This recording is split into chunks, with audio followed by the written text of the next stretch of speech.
Now, I know we talk about it a lot, but we should, because when it occurs, it will be probably the greatest prophetic fulfillment since the crucifixion and resurrection of Jesus Christ. It's in the news everywhere this weekend. I'm talking about the moves toward a peace agreement between Palestinians and Israelis. The Bible says when this agreement is finally achieved, it will mark the beginning, listen carefully, to the final 7 years to Armageddon. It will signal that the Antichrist is alive, well, and in power, and will be revealed within 3.5 years. It will also signal that a Jewish temple will be built, completed within 3.5 years, with the resumption of animal sacrifices. So I think you can see why I would make such a big deal and say that this could well be the most dramatic prophetic fulfillment in the last 2,000 years. Let me just quickly tell you what is brewing in the news today. Report: Netanyahu secretly visited Jordan to discuss peace with Palestinians. Now remember, Netanyahu is in the middle of a battle to form a government. He hasn't got it done yet. It looks like it's coming together now, though. Here's the story. Prime Minister Benjamin Netanyahu secretly visited Jordan last week and met with King Abdullah II to discuss ways to advance Middle East peace. An unnamed diplomatic source told the French news agency that the two heads of state discussed ways to renew peace negotiations between Israel and the Palestinians. Now, if that's all we had, we might not put much stock in it. However, another article appeared in Israel National News. Israeli-Palestinian officials meet in Istanbul. This is interesting because Mr. Erdogan, the leader of Turkey, made some very negative remarks toward Israel. Yet, well, let me just give you the story. While Turkey's prime minister made headlines by calling Zionism a crime against humanity at a United Nations conference in Europe, Israeli and Palestinian Authority lawmakers were quietly meeting in Istanbul to find ways to restart the peace process. Last week at a UN conference in Vienna, Turkish Prime Minister Erdogan outraged most of the Western world and certainly Jerusalem, Washington, and the UN. Secretary General Ban Ki-moon by equating Zionism with anti-Semitism, fascism, and Islamophobia, all of which he labeled a crime against humanity. But while all that was going on, Labor MK Yitzhak Herzog had arrived in Istanbul to meet with senior PA official Yasser Abed Rabo in Turkey's largest city over the weekend to discuss the upcoming visit to the region of U.S. President Barack Obama. Both agreed the visit must result in a rejuvenation of final status talks between Israel and the Palestinians, which have been stuck in the mud for the last 4 years. Okay, that's not all.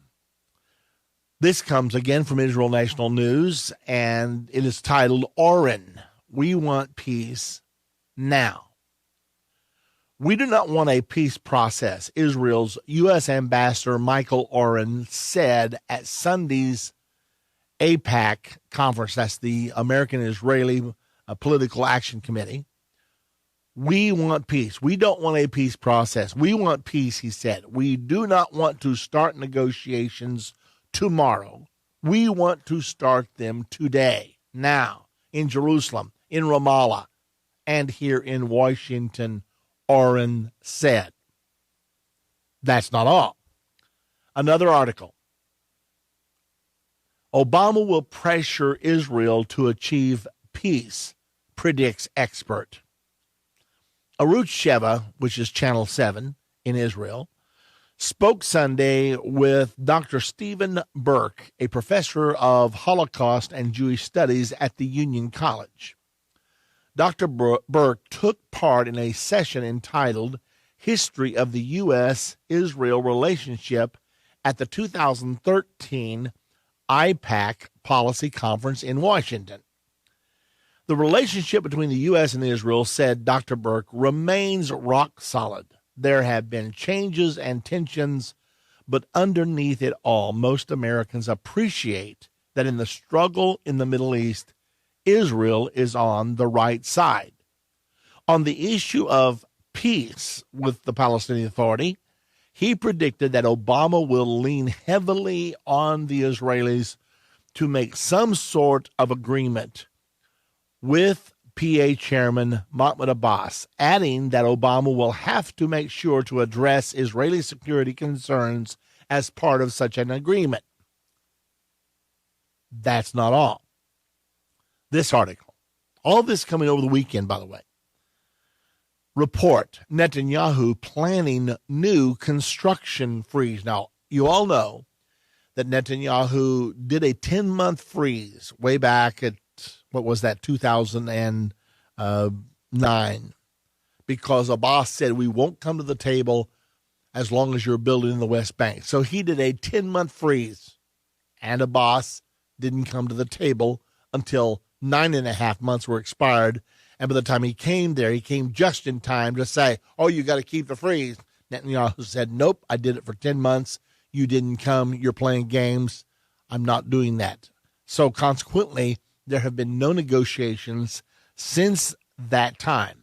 However, this new report, Netanyahu planning new construction freeze. Prime Minister Benjamin Netanyahu intends to punish the Jewish residents of Judea and Samaria by freezing all new construction in the region, Channel 2 News in Israel reported on Friday. According to the report, the members of the Likud's coalition negotiation team have made it clear to Minister of the Knesset, Uri Ariel, who heads the coalition talks on behalf of the Bayit Yehuda party, that the new government, when formed, will immediately freeze construction in all areas of Judea, Samaria, outside the so-called settlement blocks. Now let's pause. Just as an aside, the area of Judea, Samaria has 350,000 Jews in it that the United Nations and the world community says are illegal. And then East Jerusalem has another 300,000. So we're dealing with 650,000 Jews in Judea, Samaria, that most people say have to leave, but most people know that they're not going to leave. And so this becomes one of the unsolvable problems in the Middle East negotiations. However, Jesus prophesied about this in Matthew 24, 2,000 years ago, foreseeing the situation as it would be today. He said there in verse 15 of Matthew 24, when you therefore shall see the abomination of desolation spoken of by Daniel the prophet, shorthand, here's what that means. When you see the Antichrist, the world leader, stand on the Temple Mount and say, I'm in charge here. I'm the ultimate authority here. When you see that event, then let those which be in Judea. We're talking about in this article today, Prime Minister Benjamin Netanyahu is considering freezing construction in Judea, Samaria. He obviously doesn't think very highly of these people if he wants to punish them. Most Jews in Israel proper think that these settlers are religious rednecks, extremists who are endangering the state of Israel. So consequently, they don't like them very well either.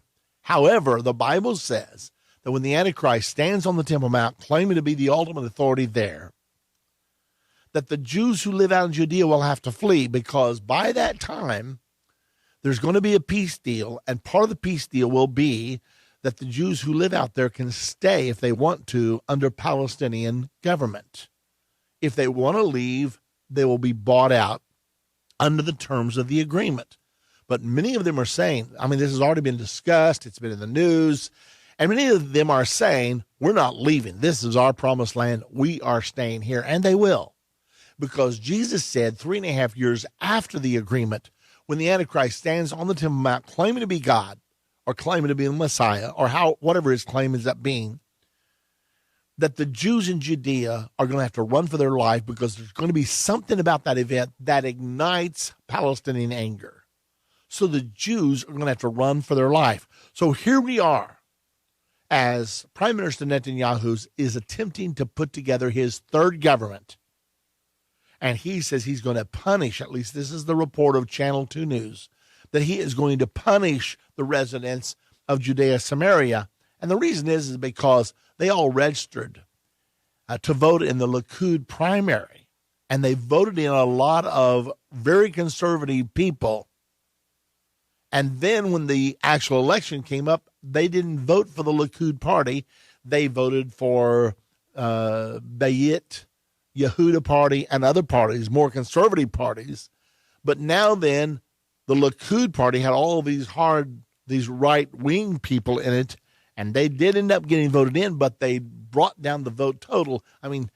The Likud party lost 10 seats. They were close to 40, and they now only have 31. So it's thrown Netanyahu in a weakened position, and he says it's all because that these people in the West Bank registered in the primary to vote Likud, and then about 1/3 of them voted for the very Likud candidates that they helped to elect in the primary. Only about 1/3 of them voted for those candidates in the general election, and this weakened his party through strength to Bayit Yehuda, which now is holding his negotiations hostage as he's trying to put a government together.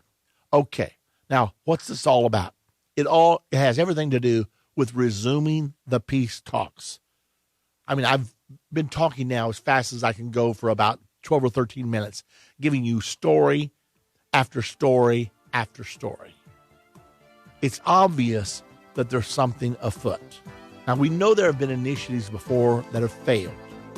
I'm not telling you it's going to succeed this time, but I am telling you that there are negotiations going on. It's obvious to me. So it's going to be very interesting to watch what happens when President Obama goes to Israel a few days from now on March the 20th.